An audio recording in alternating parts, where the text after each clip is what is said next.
ఇయాల్టి మన ఖతర్నాక్ ముచ్చట్ల ఒక వింత ముచ్చట కాదు ఒక పెద్ద విడ్డూర ముచ్చట చూద్దాం.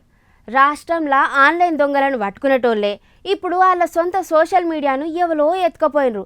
అసలు ఓ కొడుక అవునుల్లా Telangana cyber security bureau Twitter ఆ అకౌంట్ని ఎవరో కొట్టేసిండ్రట. ఇక మా ఇల్లు గుల్లైంది సార్ అని తెలుసుకునేందుకే ఆ సార్లకు 20 ఒద్దులు పట్టిందట. ఊరంతా డిజిటల్ భద్రత పాఠాలు చెప్పే గా సంస్థకే ఈ గతి పెడితే ఎట్లనుర్లా. మరొక పారి చూద్దాం పారి అసలు కథ ఏందో ఏమో.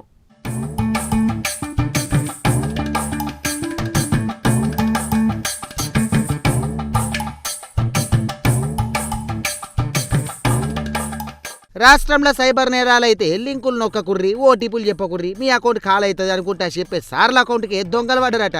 మే 22వ తారీఖు నాడు అయిందటకి ఎంత ముచ్చట. చిత్రమైందంటే జూన్ 9 దాకా అంటే దాదాపు 20 రోజుల దాకా ఆ అకౌంట్ను వాళ్ళు వాడతలేరన్న సంగతి వాళ్ళకే తెలియనట్టున్నది.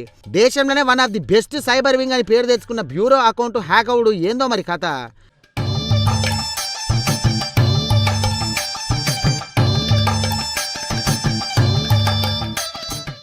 ఇదెక్కడ కామెడీరా నాయన. ఊరందరికీ బూతులు చెప్పేటోడు ఊరి చివరన ఇల్లు కట్టుకున్నాడట. జనం సైబర్ మోసానికి గురైతే 1930 ఫోన్ కొట్టురు అని చెప్తారు. అసుంటోళ్ళకే అకౌంట్కు మాయమయ్యే. ఆఖరికి సారు మా అకౌంట్ ఎవడో పట్టుకపోయిండని ఇల్లే ఎనుకులాడే గతి పట్టే. పైలం భద్రం అని రోజుకో ట్వీట్ చేసే సారోళ్ళే వాళ్ళ అకౌంట్ ఎట్లా గాలికి ఇడిసబెట్టుర్రు అని చెప్పేసి జనాలకు అర్థమే కాకొచ్చింది.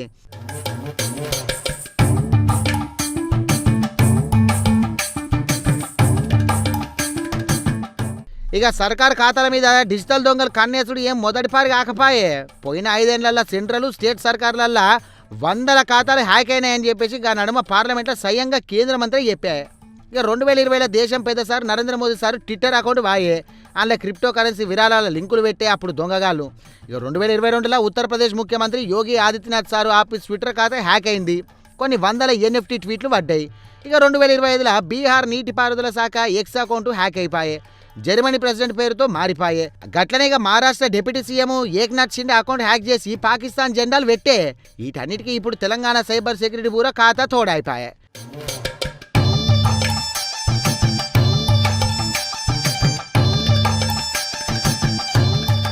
ఏదో పెద్ద లీడర్లు అకౌంట్లు హ్యాక్ అయితే ఏదో టెక్నికల్ గ్లిచ్చో అనుకుంటాము, ఎవరో కావాలని చేసిరని సరిపెట్టుకోవచ్చు. కానీ సైబర్ క్రైమ్స్ని ఆపుడే లక్ష్యంగా పెట్టుకున్న నోడల్ ఏజెన్సీ అకౌంటే 20 రోజుల దాకా హ్యాకర్ల చేతిలో ఉండు ఏందో మరి. సర్కారోళ్ళు వాడే అకౌంట్లకు కరెక్ట్గా గట్టిగా ఉండే పాస్వర్డ్ పెడతలేరా, 2 సార్లు వెరిఫికేషన్ చేస్తలేరా. అందరికీ బాగానే చెప్తారు కదా. ఏమోనల్లా సామాన్యుల డేటాను కాపాడే పెద్ద సార్ల అకౌంట్కి దొంగలు పడితే డిజిటల్ ఇండియా కళ ఎట్లా సాకారం?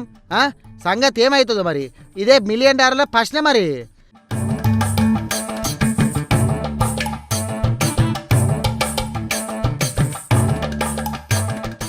మరి లేకపోతే ఏంది, ఒక అకౌంట్ హ్యాక్ అయితే గంటలలో దొరకబట్టాలి. కానీ వీళ్ళకి 20 దినాలు పట్టిదట.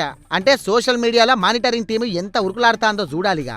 మరి ఏమన్నా వీళ్ళు ఒక ఫోన్ నంబరు లేకపోతే ఈమెయిల్కు లింకు చేసిరా ఇడిచిపెట్టిరా ఏంది వీళ్ళ ఖాతాను ఏమో కానీ ఆఖరికైతే జనాల నమ్మకం పోయేటట్టు అంది.